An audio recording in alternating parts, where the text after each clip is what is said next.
आज बनवूया उपवासाचे अप्पे आणि चटणी। नमस्कार, मी पूनम। तुम्हा सगळ्यांचं पूनम रेसिपी मध्ये स्वागत आहे। आज आपण उपवासाचे अप्पे बनवणार आहोत। त्यासाठी आपण पाव वाटी साबुदाणा घेतलेला आहे, 1 वाटी वरई, 1 वाटी दही घेतलेला आहे, मीठ, चटणी बनवणार आहोत। त्यासाठी आपण ओलं खोबरं कापून घेतलेलं आहे, हिरवी मिरची, जिरं, फ्रूट सॉल्ट आणि शेंगतेल घेतलेला आहे। इथे आपण मिक्सरला साबुदाणा बारीक करून घेऊ। इथे बघा आपण साबुदाणा बारीक केलेला आहे। त्यामध्येच आपण वरई 1 वाटी घेतलेली आहे। वरईला भगरी म्हणतात कोणी, तर आपण ही बारीक करून घेऊ।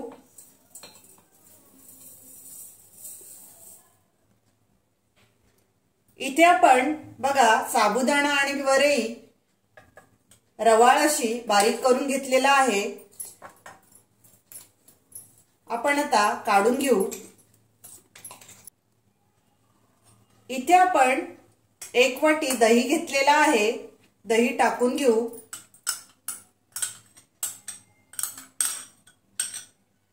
आणि सर्व मिक्स करून घेऊया। इथे आपण मिक्स करून घेतलेला आहे। त्यामध्येच आपण हिरवी मिरची कापून घेतलेली आहे। तुम्हाला तिखट किती हवंय तसं तुम्ही हिरवी मिरची त्यामध्ये टाका। तुम्ही इथे बारीक पेस्ट करूनही हिरवी मिरची टाकू शकता। आणि त्यामध्ये 1 चमचा आपण जिरं टाकून घेऊ। चवीनुसार आपण मीठ टाकूया। चवीनुसार मीठ टाकलेला आहे आणि अर्धा ग्लास आपण पाणी त्यामध्ये टाकून घेऊ। थोडं थोडं पाणी आपण त्यामध्ये टाकून घेऊ। जसं आपल्याला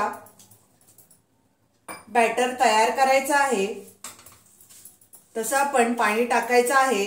आपल्याला अप्पे करायचे आहेत, त्यासाठी आपण हे भिजत साधारण अर्धा तास असंच ठेवून देऊ। थोडं थोडं करून आपण बघा अर्धा ग्लास पाणी त्यामध्ये टाकलेलं आहे। आता आपण सर्व मिक्स करू आणि हे सर्व मिक्स केलेलं बॅटर आपण असंच झाकून अर्धा तास ठेवून देऊया। इथे आपण बघा अप्प्यांसाठी पीठ झाकून ठेवलेलं आहे। अर्धा तास आपण हे असंच ठेवणार आहोत। तोवर आपण चटणी करून घेऊ। ओलं खोबरं आपण कापून घेतलेलं आहे, मिक्सरला आपण बारीक करणार आहोत आणि चटणी खूप छान तयार होते। हिरवी मिरची तुमच्या आवडीनुसार तुम्ही टाका। इथे मी 7 ते 8 मिरच्या बारीक करून टाकते। तिखट चटणी खूप अप्प्यांबरोबर छान लागते।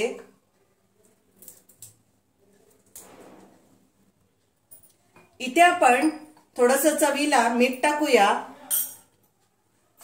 आणि हे मिक्सरला बारीक करून घेऊ।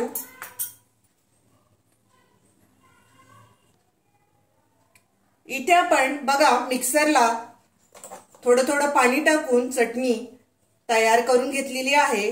आता आपण तडका देऊया। इथे आपण तेल गरम करायला ठेवलेलं आहे।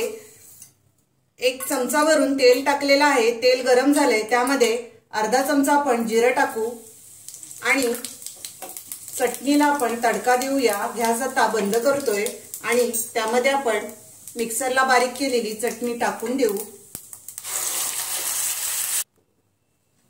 इथे बघा आपली चटणी तयार झालेली आहे आणि आपला अर्धा तासही झालेला आहे। आता आपण अप्पे तयार करायला घेऊया। इथे बघा आपला अर्धा तास झालेला आहे। त्यामध्ये आपण सर्व मिक्स करून घेऊया आणि फ्रूट सॉल्ट आपण आता टाकून घेऊ। इथे आपण इन्स्टंट अप्पे बनवणार आहोत, त्यासाठी आपण फ्रूट सॉल्ट वापरलेला आहे। ऍक्टिव्हेट करून घेऊ आणि सर्व मिक्स करून घेऊया। इथे आपण आप्पे पात्र गॅसवर ठेवलेला आहे, त्यामध्ये आपण शेंगतेल टाकून घेऊ। तुम्ही इथे साजूक गाईचं तूपही वापरू शकता। आप्प्यांमध्ये चवीनुसार तुम्ही कोथिंबीर तुम्ही खात असाल तर त्यामध्येही ऍड करू शकता उपवासासाठी। इथे आपलं आप्पे पात्र गरम झालेलं आहे। आपण इथे कोथिंबीर वापरलेली नाही। आता आपण प्रत्येक ह्याच्यामध्ये आप्पे टाकून घेऊ।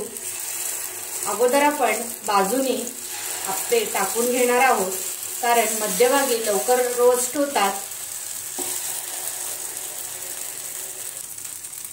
इथे आपण झाकण देऊ आणि 2 ते 3 मिनिटं चांगली वाफ काढूया। इथे आपण 2 मिनिटं चांगली वाफ काढलेली आहे। वरून आपण इथे तेल टाकूया, म्हणजे आपले आप्पे दोन्ही बाजूनी चांगल्या प्रकारे रोस्ट होतील आणि चिकटणार नाही। त्यासाठी आपण वरून 1 चमचा भरून तेल टाकलेला आहे। आता आप्पे आपण पलटी मारून घेऊया। आप्पे आपण बघा पलटी मारून घेतलेले आहेत। खूप छान असे जाळीदार आप्पे तयार होतात। दुसऱ्या बाजूने आपण रोस्ट करून घेऊया।